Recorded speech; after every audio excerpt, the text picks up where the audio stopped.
नमस्कार, ब्रेक के बाद खबरों में एक बार फिर से आपका स्वागत है। मैं हूं हिम्मत और खबरों की शुरुआत करते हैं चाईबासा से।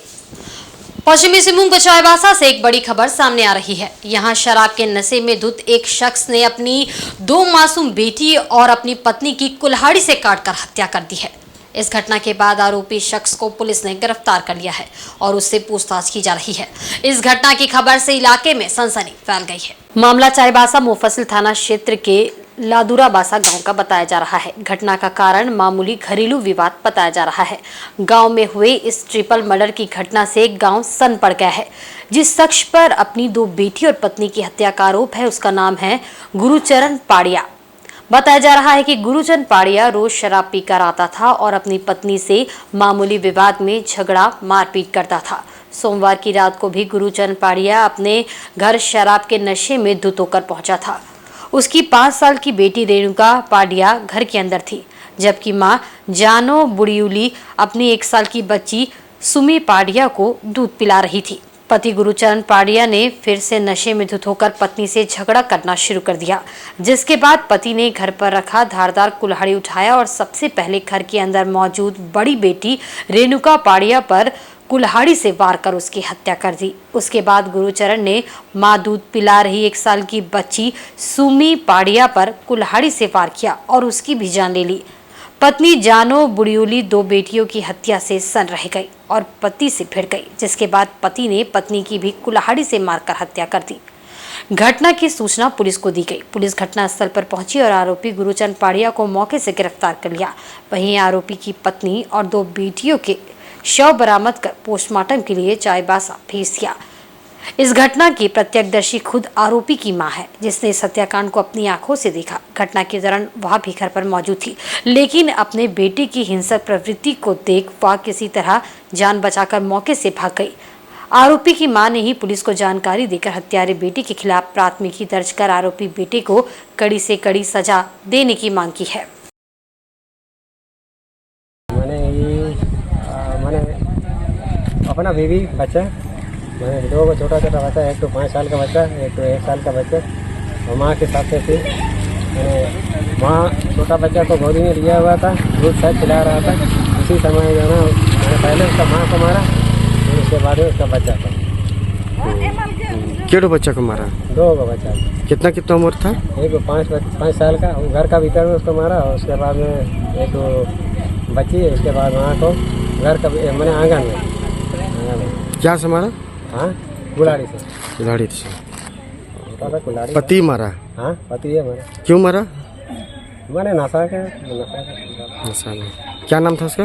गुरुचरण पाड़िया। पुलिस पकड़ लिया उसको? हाँ, वहीं पे पकड़ लिया। और कोई विवाद नहीं न था? नहीं, मैंने वैसे ही शायद बार उसको, मैंने जब झगड़ा होता है तो मार देंगे, काट देंगे करके बोला करता था। उसके बाद शायद उसका गवाह तो उसका माँ ही है, तो वहाँ मैं सामने में था, वो भी किसी कारण हमको भी मार देगा करके डर के सरायकेला के एक होटल में झारखंड मुक्ति मोर्चा का बूथ संवाद कार्यक्रम आयोजित हुआ। इसमें मुख्य रूप से मुख्यमंत्री चंपई सोरेन शामिल हुए। उन्होंने कार्यकर्ताओं को जरूरी टिप्स दिए और आगामी लोकसभा चुनाव में जीत सुनिश्चित करने का आह्वान किया। मुख्यमंत्री ने सरायकेला नगर एवं प्रखंड क्षेत्र के बूथ स्तरीय कार्यकर्ताओं को संबोधित करते हुए कहा कि आगामी 13 मई को सिंहभूम संसदीय क्षेत्र में मतदान होगा, जिसमें भारी से भारी मतों से झारखंड मुक्ति मोर्चा के उम्मीदवार के पक्ष में मतदान करना है। इसके लिए सभी कार्यकर्ता संगठित होकर कार्य करें। उन्होंने कहा कि झारखंड सरकार शिक्षा, स्वास्थ्य के साथ साथ लोगों के सामाजिक एवं आर्थिक विकास को लेकर कार्य कर रही है। आगे भी इस तरह के कार्य किए जाएंगे। हर पंचायत में उच्च स्तरीय गुणवत्तापूर्ण शिक्षा के लिए स्कूल बनाए जा रहे हैं तथा स्वास्थ्य के क्षेत्र में भी इस प्रकार से पहल की गई है ताकि ग्रामीण क्षेत्र के लोगों का विकास किया जा सके। उन्होंने कहा कि खतियान नीति, ओबीसी को 27% आरक्षण, सरना धर्म कोड आदि कई ज्वलंत मुद्दे हैं जिसे केंद्र सरकार ने सीधे तौर पर मुंह फेर लिया है, परंतु ये अधिक दिनों तक नहीं चलेगी। ये आम लोगों की लड़ाई है और लड़ाई तब तक जारी रहेगी जब तक लोगों को उनका हक अधिकार नहीं मिल जाता। इस कार्यक्रम को जिला परिषद अध्यक्ष सोनाराम बोदरा, झारखंड मुक्ति मोर्चा जिला अध्यक्ष शिवेंदु महतो, बुद्धिजीवी मंच के अध्यक्ष छायाकांत गोराई ने भी संबोधित किया। 50,000 से ज्यादा महिला समिति मंडल को बहुत अच्छा हमने सहयोग दिया है ताकि आप ना पाए से खड़ा हो सके उस परिवार भारतीय जनता पार्टी इस तरह से नहीं कह सकता है योजना कि हमने वो दिया है। ये हम लोग छाती में हाथ देके हम लोग कह देंगे कि हम हर परिवार को जंगल में, गांव में जहाँ कोई बूढ़ा माँ बाप है उनको भी पेंशन दिया जा रहा है। जहाँ पर रास्ता नहीं है उस जंगल का नीचे में उस जगह भी यहाँ का डीसी से हर अफसर जाके वहाँ का सरकार की योजना का हर परिवार हर घर तक पहुंचाने का काम किया है। वहीं राजधानी रांची में रामनवमी की शोभा यात्रा आगामी बुधवार को शहर के मुख्य मार्ग पर निकाली जानी है, जो डोरंडा ओवर ब्रिज के पास तपोवन मंदिर जाकर संपन्न होगी। इसे लेकर जिला प्रशासन काफी सतर्क और अलर्ट मोड में है। सुरक्षा को लेकर इसके लिए व्यापक इंतजाम किए गए हैं। वहीं महाअष्टमी के अवसर पर भी राजधानी रांची शहर के विभिन्न इलाकों से झांकी निकाली गई, जो पारंपरिक तौर पर शहर के विभिन्न इलाकों से घूमते हुए महावीर चौक स्थित महावीर मंदिर के पास पहुंचती है। महाअष्टमी की झांकी और राजधानी रांची की रामनवमी शोभा यात्रा बेहद ही ऐतिहासिक होती है और शहर के मुख्य मार्ग पर इसे देखने के लिए लोगों का हुजूम उमड़ा होता है। ऐसे में रांची जिला प्रशासन भी चौक चौबंद व्यवस्था और सुरक्षा की दृष्टि से व्यवस्था की हुई है। इसी के तहत मुख्य मार्ग पर फ्लैग मार्च निकाला गया। वहीं इस फ्लैग मार्च में प्रशासनिक वरीय पदाधिकारी शामिल रहे। इधर जमशेदपुर के उलेडी थाना अंतर्गत वसुंधरा स्ट्रीट के समीप हुए चालक सन्नी यादव हत्याकांड का खुलासा करते हुए 7 अपराधियों को गिरफ्तार किया गया है। इनके पास एक घटना में प्रयुक्त हथियार और गाड़ियां बरामद हुई है। गिरफ्तार अभियुक्तों में मानगो गुरुद्वारा रोड निवासी प्रवीर सिंह उर्फ छोटू, उलीडी का राहुल सिंह उर्फ राहुल बच्चा, मानगो गुरुद्वारा रोड का अर्जुन महतो उर्फ अर्जुन बच्चा, सीताराम डेरा निवासी राहुल राय, मानगो दाई गुट्टू का अभिषेक शाह, डिमना रोड का रौनक शर्मा और मानगो का ही आशीष वर्मन शामिल है। इनके पास से घटना में प्रयुक्त 3 पिस्टल, 3 देसी कट्टा, 11 राउंड जिंदा कारतूस, 3 मैगजीन, 2 बाइक, 1 ऑटो और 1 एसयूवी गाड़ी बरामद की गई है। इस संबंध में जानकारी देते हुए एसपी किशोर कौशल ने बताया कि घटना का खुलासा करने के लिए गठित की गई टीम ने सबसे पहले अभिषेक शाह और रोहित शर्मा को घाटशिला से गिरफ्तार किया। उनकी निशानदेही पर बिरसानगर के हुरलुंग स्थित एक भट्टे से बाकी 5 अपराध कर्मियों की गिरफ्तारी की गई। उन्होंने बताया कि पिछले दिनों शहर में हुए प्रदीप और राजा हत्याकांड मामले में इन्हें शक था कि सन्नी यादव ने उनकी हत्या करवाई थी। उसी का बदला लेने के उद्देश्य से सातों ने मिलकर सन्नी यादव की हत्या कर दी। सभी ने अपना अपराध स्वीकार कर लिया है। पूछताछ के बाद सभी को न्यायिक हिरासत में भेज दिया गया। 14 अप्रैल 2024 को दिन में तकरीबन 12 बजे के आसपास डिमना में NH33 में हाईवे पे कुछ अज्ञात अपराध कर्मियों के द्वारा सन्नी यादव नाम के युवक की हत्या का मामला सामने आया था, जिसको लेकर के प्राथमिकी दर्ज की गई और सिटी एसपी के डायरेक्शन में डीएसपी पटमदा और डीएसपी हेडक्वार्टर 1 दोनों ही लगातार इसमें काम कर रहे थे। थाना प्रभारी उसमें शामिल थे। एक SIT उसी समय गठित की गई थी और इसके द्वारा त्वरित कार्रवाई करते हुए सर्वप्रथम 2 अपराध कर्मी जो इसमें शामिल थे, अभिषेक शाह और रौनक शर्मा, इन दोनों को घाटशिला से ये दोनों वहाँ पर हिरासत में लिए गए और उनके से जब कड़ाई से पूछताछ की गई तो उनके द्वारा बताया गया कि जो शेष अपराध कर्मी इसमें शामिल हैं वो बिरसानगर थाना क्षेत्र में हुरलुंग गांव में एक ईटा भट्टा के पास में छुपे हुए। इसको लेकर के टीम के द्वारा वहां पर छापामारी की गई और इन 2 के अलावा वहां से 4 अन्य अपराध कर्मियों की भी गिरफ्तारी की गई।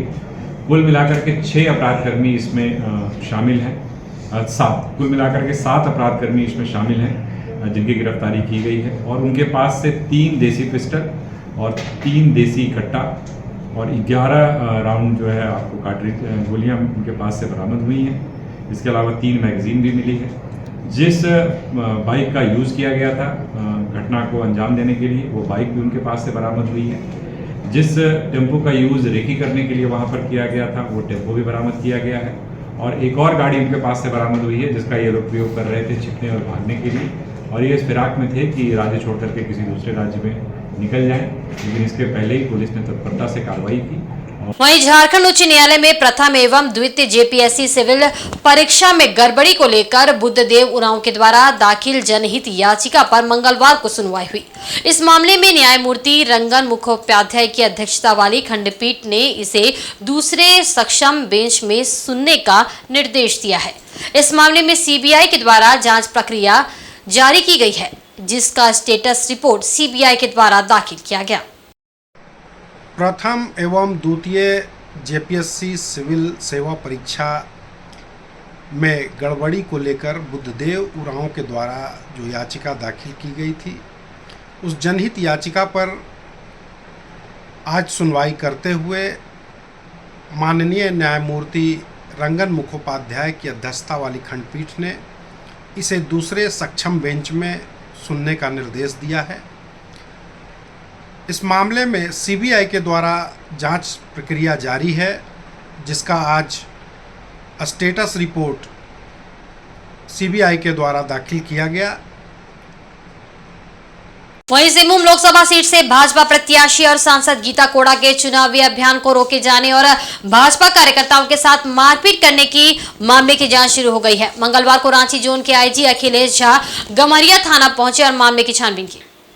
आईजी अखिलेश झा ने गम्हरिया थाना में मोहनपुर गांव में घटित हुई घटना की विस्तृत जानकारी प्राप्त की। इसके बाद पत्रकारों से बात करते हुए कहा कि मामले की जांच चल रही है, इस मामले में अभी कुछ भी बताया नहीं जा सकता है। गौरतलब है कि रविवार को मोहनपुर गांव में जनसंपर्क अभियान चलाने गई भाजपा सांसद गीता कोड़ा के साथ कुछ लोगों ने अभद्र व्यवहार किया था और भाजपा समर्थकों के साथ हाथापाई की थी। मोहनपुर गांव में झामुमो कार्यकर्ताओं पर मारपीट और बंधक बनाने संबंधित गंभीर आरोप लगाते हुए 5 ग्रामीण समेत 50 अन्य के विरुद्ध मामला दर्ज कराया गया है। वहीं झामुमो जिला अध्यक्ष शुभेंदु महतो द्वारा गीता कोड़ा के आरोपों का खंडन किया गया है। इधर मोहनपुर गाँव के लोगों द्वारा गीता कोड़ा समेत भाजपा कार्यकर्ताओं के विरुद्ध गम्हरिया थाना में ST/SC एक्ट के तहत मामला भी दर्ज करा दिया गया है। सर घटनास्थल पे गए थे। लाइट है नहीं आ रहा। हम लोग जांच कर दिया गया है, उसके संबंध में अभी कुछ बता नहीं सकते। जांच जारी है। क्या पता चल रहा है वहां पे संबंध में। वहीं राजधानी रांची के भाजपा मीडिया सेंटर में भाजपा के प्रदेश प्रवक्ता प्रतुल शाहदेव के द्वारा एक प्रेस वार्ता आयोजित किया गया। इस प्रेस वार्ता के माध्यम से झारखंड मुक्ति मोर्चा के वरिष्ठ कार्यकर्ता के द्वारा देश के प्रधानमंत्री के खिलाफ लोकसभा चुनाव के प्रचार के दौरान दिए गए आपत्तिजनक बयान पर तीखी और कड़ी प्रतिक्रिया व्यक्त की गई। प्रदेश प्रवक्ता ने बताया कि झारखंड मुक्ति मोर्चा के केंद्र कमेटी के सदस्य ने कल साहिबगंज जिले में प्रधानमंत्री नरेंद्र मोदी के खिलाफ आपत्तिजनक बयान दिया है। सार्वजनिक रूप से बयान दिए जाने के 24 घंटे गुजर जाने के बाद भी पुलिस ने अब तक कोई कार्रवाई नहीं की है। भारतीय जनता पार्टी के द्वारा इसे लेकर इलेक्शन कमीशन से शिकायत की जाएगी। वर्तमान की राज्य के हालात को देखते हुए ऐसा लगता है कि राज्य में अराजकता की स्थिति उत्पन्न हो गई है। अब प्रधानमंत्री जी के हत्या की बात कर रहा है, यानी इनका लोकतांत्रिक परंपराओं पर से विश्वास उठ गया है। ये डेमोक्रेटिक वैल्यूज की बात तो करते हैं, ये संविधान बचाने का नारा तो देते हैं, लेकिन इनकी असलियत है कि ये प्रधानमंत्री जी की हत्या की साजिश कर रहे हैं, आह्वान कर रहे हैं और ये बोल रहे हैं। और ये कोई पहला वाक्य नहीं है, गंभीर और संगीन मामला है। देखिए, इन्होंने कहा कि ये बयान सार्वजनिक हुए 24 घंटे से ज्यादा बीत गए। साहिबगंज का ये बयान है, लेकिन पुलिस ने अभी तक इसमें सुओ मोटो कॉग्निजेंस नहीं लिया। अभी तक ये व्यक्ति जो झारखंड मुक्ति मोर्चा का कोई छोटा नेता नहीं है, उनके केंद्रीय समिति जो उनकी सर्वोच्च समिति होती है उसका सदस्य है नजरुल इस्लाम, उसकी गिरफ्तारी नहीं हुई है। वो घूमता फिर रहा है, कह रहा है कि साहब मैंने सही कहा, प्रधानमंत्री को 400 फीट के नीचे डाल देंगे। ये खुल्लम खुल्ला प्रधानमंत्री की हत्या की बात कर रहा है और इस प्रदेश की तुष्टिकरण में पुलिस सरकार जैसा सोचती है वैसा ही कर रही है। अभी तक इसकी गिरफ्तारी नहीं हुई। और इसके एक पोर्शन में और था बयान का, मैं वो भी आपको दिखा दूंगा कि प्रधानमंत्री हिटलर की आत्मा घुस गई है। वो उस हिटलर से प्रधानमंत्री जो देश के सर्वाधिक लोकप्रिय नेता, विश्व के सर्वाधिक लोकप्रिय नेता, उस हिटलर से तुलना कर रहा है जिसके ऊपर लाखों यहूदियों के कत्लेआम कराने का आरोप था, जो एक तानाशाह था। ये दिखाता है कि किस तरीके से ये सारी मर्यादा भूल गए। मर्यादा तो बड़ी छोटी बात होती है साहब, ये तो प्रधानमंत्री की हत्या करने की बात कह रहे हैं। 400 पार के नारे से इतना एनर्जी की कह रहे कि प्रधानमंत्री जी को 400 फीट नीचे करा देंगे, हत्या कर देंगे। वहीं नवरात्रि की अष्टमी या नवमी तिथि को कन्या पूजन करने का विधान रहा है। इस दिन कन्याओं की पूजा की जाती है और भोजन करवाया जाता है। कन्या पूजन के बाद ही नवरात्रि की पूजा संपूर्ण मानी जाती है। जमशेदपुर में किन्नर समाज ने चैत्र नवरात्रि की अष्टमी तिथि पर कन्या पूजन का आयोजन किया। इस दौरान टाटानगर स्टेशन में रहने वाली बच्चियों की पूजा की और उन्हें भोजन कराया। ट्रांसजेंडरों के काम करने वाले उत्तान CBO संस्था से जुड़ी किन्नरों ने स्टेशन परिसर में रहकर गुजर बसर करने वाले परिवार की बच्चियों के बीच हलवा, पूरी और चने का प्रसाद वितरित किया तथा उनके पैर पखार कर आशीर्वाद लिया। धार्मिक मान्यताओं के अनुसार नवरात्रि पर कन्या पूजन करने से मां दुर्गा प्रसन्न होती हैं और सुख समृद्धि का आशीर्वाद प्रदान करती हैं। शास्त्रों में भी कन्याओं को देवी का स्वरूप माना गया है। इधर स्टेशन के बाहर किन्नरों ने सर्वप्रथम कन्याओं के शुद्ध जल से चरण धोए, फिर आसन पर बैठाया। इसके उपरांत खीर, पूरी, चने, हलवा आदि भोजन कराया। इस संबंध में उत्थान संस्था की अमरजीत सिंह ने बताया कि मजबूरी के कारण कई लोग सड़क पर रहते हैं। यहाँ रहने वाली कन्याओं को पूजना बेहद जरूरी है, इसलिए स्टेशन जैसे क्षेत्र को उन्होंने कन्या पूजन के लिए चुना।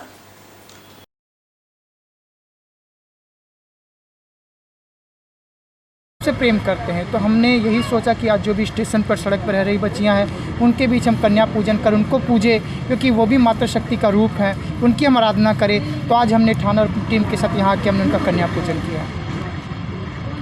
स्टेशन को ही चुनते हैं, बस स्टेशन आते हैं लोग गरीबों को खाना खिलाने। ज़रूरी नहीं कि वो गरीब हैं, गरीब इसलिए क्योंकि उनके पास मकान नहीं है, वो भी सक्षम हो सकते हैं। क्योंकि अगर आज आप देखेंगे, अगर मेरे पास घर नहीं हो तो मैं भी सड़क पर रहने के लिए मजबूर हूँ, तो वो ये मजबूर किए गए हैं, ये मजबूर नहीं। अगर आज भी जिस तरह देखेंगे इतने सारी योजनाएं सरकार के लिए, लोगों के लिए आती हैं, सरकार जब इनको अगर ये योजनाओं का लाभ मिलेगा तो ये भी अपने घरों में रहेंगे, ये भी सड़कों पर रहने के लिए नहीं बने हैं। लेकिन मजबूरी कहाँ से कहाँ तक इंसान को ले आती है मैं समझ सकती हूँ, क्योंकि हम भी इन्हीं जैसे वर्ग से आते हैं। क्योंकि जब हम परिवार में रहते हैं, हमें घर से लोग निकालते हैं ना, तो हम भी सड़कों पर रहते हैं। अपना जो जीवन यापन है कुछ समय तक हम सड़कों पर ही बिताते हैं। हम भी परिवार से अच्छे ख़ानदान से होते हैं, लेकिन मजबूरी सब कुछ करवा देती। तो उनके साथ भी वो मजबूरी है, तो हो सकता है इनकी बच्चियाँ हैं उनको भी पूजना बहुत ज़रूरी है, क्योंकि वो भी एक कन्या का रूप है, इसलिए हमने इस जगह को ही चुना था। वहीं टाटा नगर के ट्रैफिक कॉलोनी में दक्षिण पूर्व रेलवे मेंस कांग्रेस यूनियन कार्यालय परिसर में अतिक्रमण कर बनाए गए अक्षय भवन को रेलवे ने मंगलवार को सील कर दिया।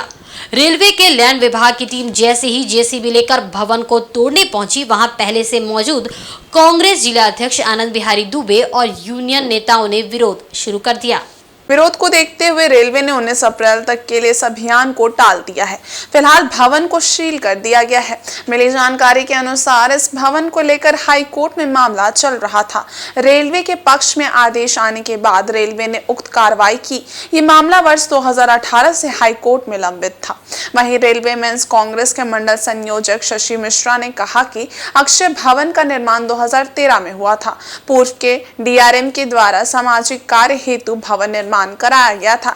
इसमें रेलवे कर्मचारियों के पुत्र और आसपास के ग्रामीण इलाकों के बच्चे को डांस सिखाया जाता है और विभिन्न कार्यक्रम में यहां आयोजित होते हैं।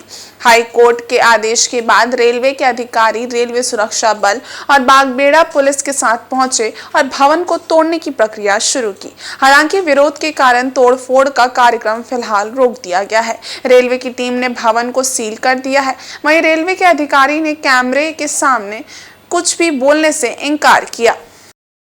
रेलवे मेंस कांग्रेस चक्रधरपुर मंडल अपने कर्मचारियों को ट्रेनिंग देने के लिए वर्ष 2013 में ये अक्षय भवन का निर्माण कर्मचारियों और हमारे कांग्रेस के सदस्यों के सहयोग से इस भवन का निर्माण किया गया, जहां बहुत तरह के औद्योगिक और कार्मिक विभाग से संबंधित ट्रेनिंग हम लोग इसमें संचालित करते आ रहे थे।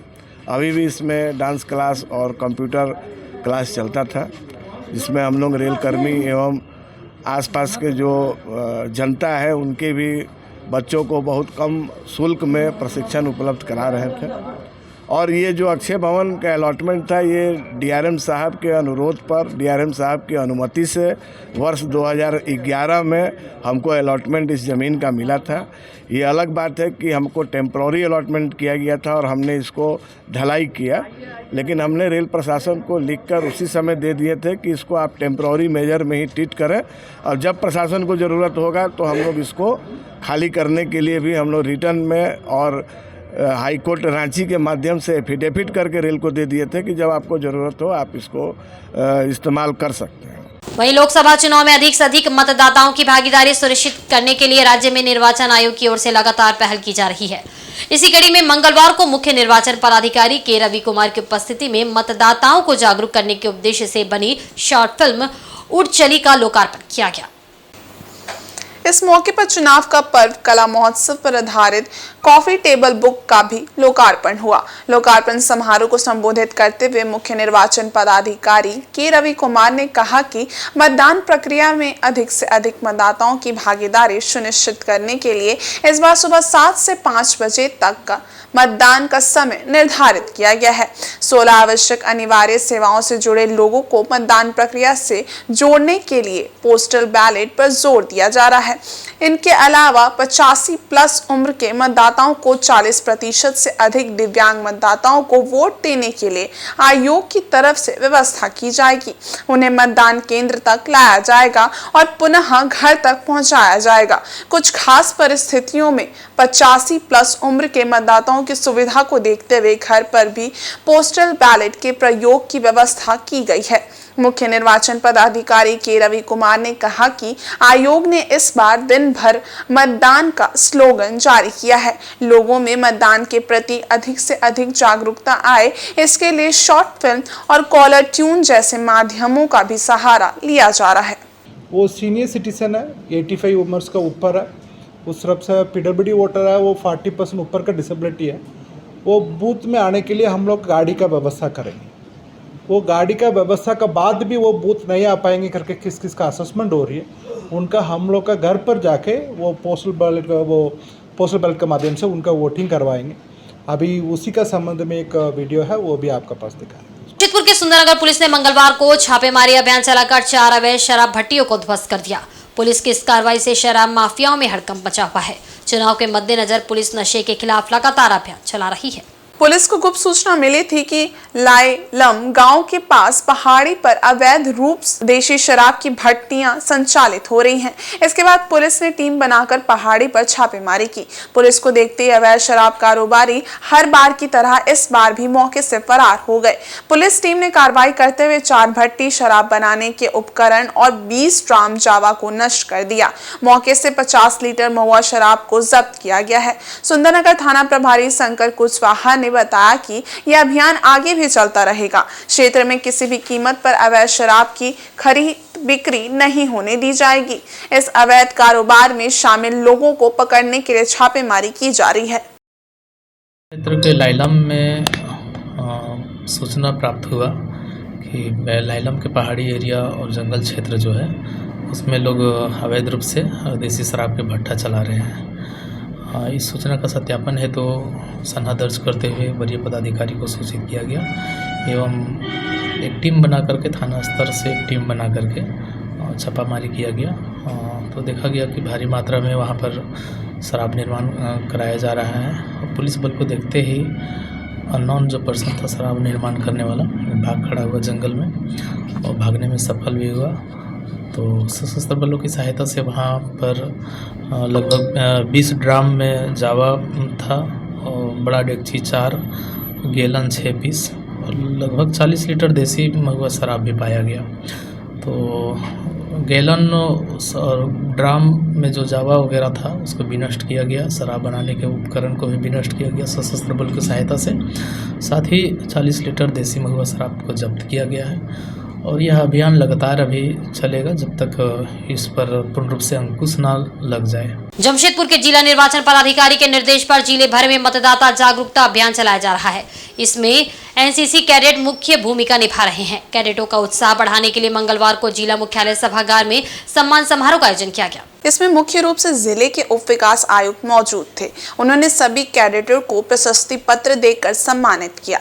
डीडीसी मनीष कुमार ने बताया कि मतदाता जागरूकता अभियान को सफल बनाने में एनसीसी कैडेटों ने अपनी अहम भूमिका निभाई है। इसी कारण उन्हें सम्मानित किया जा रहा है। इसके साथ ही उन्होंने 18 वर्ष पूरा कर पहली बार मतदान करने वाले युवाओं से अपील की है कि वह अपने मत का प्रयोग जरूर करें। जिनका वोटर आईडी कार्ड नहीं बन पाया है वो अगले 27 अप्रैल तक वोटर लिस्ट में अपना नाम जुड़वा सकते हैं। उन्होंने कहा कि मतदान के प्रतिशत को अधिक से अधिक बढ़ाना ही जिला प्रशासन का लक्ष्य है। जिला निर्वाचन पदाधिकारी के दिशा निर्देश अनुसार आज हमारे ये जिले में जमशेदपुर में हम लोगों ने जितने भी एनसीसी कैडेट्स हैं डिफरेंट कॉलेजेस के, उनके साथ मिलकर मतदाता जागरूकता कार्यक्रम किया है। इसमें सभी कैडेट्स ने, यंग कैडेट्स ने काफ़ी सार्थक भूमिका निभाई है। उनको इलेक्शन संबंधी जानकारी भी दी गई, उनको उनके वोटिंग राइट्स के बारे में भी अवेयर किया गया, और जितने भी कैडेट्स 18 साल के से ऊपर हो चुके हैं, जिनका वोटर आईडी कार्ड किसी कारणवश अभी तक नहीं बन पाया, उन लोगों ने फॉर्म 6 भी भरना चालू कर दिया है। स्वीप कोषांग के सभी जो नोडल ऑफिसर्स हैं, उन लोगों ने कैडेट्स के साथ अलग अलग तरह की एक्टिविटीज़ भी कराई हैं, और सभी कैडेट्स ने ये प्रण भी लिया है, शपथ भी लिया है कि वो ना सिर्फ अपना वोट देंगे, अपितु एक अच्छे जिम्मेदार नागरिक के जैसा वॉलंटियर के रूप में काम करते हुए जितने भी दिव्यांग मतदाता हैं, बुजुर्ग मतदाता हैं, उनको भी अपने अपने बूथ पर लाने में अपनी सार्थक भूमिका निभाएंगे। पोटका के हिंसा लामदा पंचायत अंतर्गत सुदूर ग्रामीण क्षेत्र वर्गी गोचा में पोटका बीडीओ अभय कुमार द्विवेदी एवं सीईओ निकिता बाला द्वारा रात्रि चौपाल का आयोजन किया गया। इस दौरान रात्रि चौपाल के माध्यम से लोगों की जन समस्याओं को सुना गया। वहीं उपस्थित ग्रामीणों द्वारा दीप प्रज्वलित कर 25 मई को होने वाले मतदान में शामिल होकर गांव के प्रत्येक व्यक्ति द्वारा वोट करने का संकल्प लिया गया। इस दौरान प्रखंड विकास पदाधिकारी अभय कुमार द्विवेदी ने उपस्थित लोगों से 25 मई के दिन सब काम छोड़कर मतदान करने की अपील की। वहीं उन्होंने उपस्थित ग्रामीणों को संकल्प दिलाते हुए कहा कि आपका एक वोट एक सुयोग्य उम्मीदवार का चयन कर सकता है, इसलिए आप मतदान अवश्य करें। वहीं सीईओ निकिता बाला ने कहा कि वोट करना आपका अधिकार है, इसका प्रयोग अवश्य करें और अपने मनपसंद उम्मीदवार का चयन करें। उपस्थित लोगों ने भी कहा कि हम सब जरूर वोट करेंगे और अपने उम्मीदवार का चयन करेंगे। वहीं मुसाबा स्थित बालाजी अखाड़ा में रामनवमी को लेकर मंगलवार को अखंड रामायण पाठ का शुभारंभ किया गया। मुसाबनी 1 नंबर पोस्ट ऑफिस मैदान स्थित बालाजी अखाड़ा में रामनवमी को लेकर अखंड रामायण पाठ का शुभारंभ किया गया। इससे पूर्व पूजा अर्चना की गई। पुजारी शशिकांत उपाध्याय ने पूजा संपन्न कराई। उसके बाद अखंड रामायण पाठ का शुभारंभ किया गया, जिसका कल बुधवार को समापन किया जाएगा। इस मौके पर कई भक्तगण अखंड रामायण पाठ में शामिल हुए और इसका आनंद उठाया। संध्या को प्रसाद वितरण भी किया जाएगा। इसके समापन के बाद कल बुधवार को ध्वजा पूजन किया जाएगा। ध्वजा पूजन के बाद संध्या को रामनवमी जुलूस निकाली जाएगी। अखंड रामायण पाठ के माध्यम से भक्तों ने क्षेत्र की सुख समृद्धि की मनोकामना की। पर मुसाबनी के समृद्धि की कामना करते हुए हम लोग श्री बालाजी अखाड़ा मुसाबनी नंबर 1 अखंड रामायण पाठ का हम लोग आयोजन कर रहे हैं। अभी तुरंत चालू हुआ है रामायण पाठ, अखंड रामायण पाठ, जो कल सुबह 12 बजे तक चलेगा। उसके बाद नवमी की पूजा करेंगे, हम लोग झंडा पूजा करेंगे। उसके बाद शाम की जुलूस निकालेंगे और प्रसाद वितरण का कार्यक्रम है। और जनजातीय एवं क्षेत्रीय भाषा विभाग कोल्हान विश्वविद्यालय चाईबासा द्वारा विभागीय सभागार में डॉक्टर बसंत चाकी सहायक प्रधान अध्यापक की अध्यक्षता में संगोष्ठी सह सरहुल मिलन समारोह का आयोजन किया गया। इस अवसर पर वक्ता के रूप में कृष्ण चंद्र बोद्रा, केंद्रीय अध्यक्ष आदिवासी हो समाज महासभा शंकर लाल महतो, कुड़माली भाषा के साहित्यकार सह समाज सेवी नरेश देवगन, वन विभाग के अधिकारी सह केंद्रीय उपाध्यक्ष आदिवासी हो समाज महासभा दिनेश महतो, टोटीमिक कुड़मी समाज के संस्थापक सदस्य सह समाज सेवी मुख्य रूप से उपस्थित थे। कार्यक्रम में अतिथियों का स्वागत सुभाष चंद्र महतो, सहायक प्राध्यापक कुड़माली ने अपने संबोधन से किया तथा इस कार्यक्रम का संक्षिप्त विवरण प्रस्तुत किया। विभाग की ओर से अंग वस्त्र देकर उन्हें सम्मानित किया गया। सभी वक्ताओं ने बारी बारी से सरहुल पर्व, बहा पर्व के बारे में विस्तार से चर्चा की। कृष्णचंद्र बोद्रा ने सरहुल पर्व में जनजाति दर्शन को बताया और आदिवासी दर्शन को विश्व का सर्वश्रेष्ठ दर्शन बताया। शंकरलाल महतो ने सरहुल पर्व की उत्पत्ति और उनके महत्व को उजागर करते हुए विभिन्न विषयों को उदाहरण देकर बताया। वहीं देवगन ने हो भाषा की लिपि की विशेषता को बताते हुए उसके इतिहास के बारे में चर्चा की और सरहुल पर्व पर प्रकाश डाला। वहीं दिनेश महतो ने भाषा संस्कृति को कैसे आगे बढ़ाया जाए और प्रकृति के साथ इसको जोड़कर अध्ययन किया जाए, इसके बारे में विस्तार से चर्चा की। विद्यार्थी द्वारा कार्यक्रम में रंगारंग गीत एवं नृत्य की प्रस्तुति दी गई, जहाँ कुड़माली भाषा के विद्यार्थियों ने मनमोहक गीत पर नृत्य प्रस्तुत किया। हो भाषा साहित्य के विद्यार्थियों ने भी बढ़ चढ़कर सांस्कृतिक कार्यक्रम एवं गीत गाकर कार्यक्रम में चार चांद लगा दिया। मनोरंजन के अवसर पर संथाली भाषा के विद्यार्थियों ने भी मनमोहन बहा गीत गाकर सुनाए। पूरा कार्यक्रम का संचालन श्री आनंद कुमार हेम्ब्रम ने किया तथा अतिथियों एवं कार्यक्रम में उपस्थित लोगों को धन्यवाद ज्ञापन श्री निशान हेम्ब्रम ने दिया। कार्यक्रम में काफी सारे विद्यार्थी उपस्थित रहे, जिनमें मुख्य रूप से पद्मावती महतो, गोनू आलड़ा, कणिका महतो, रेखा रानी महतो आदि सैकड़ों विद्यार्थी उपस्थित थे।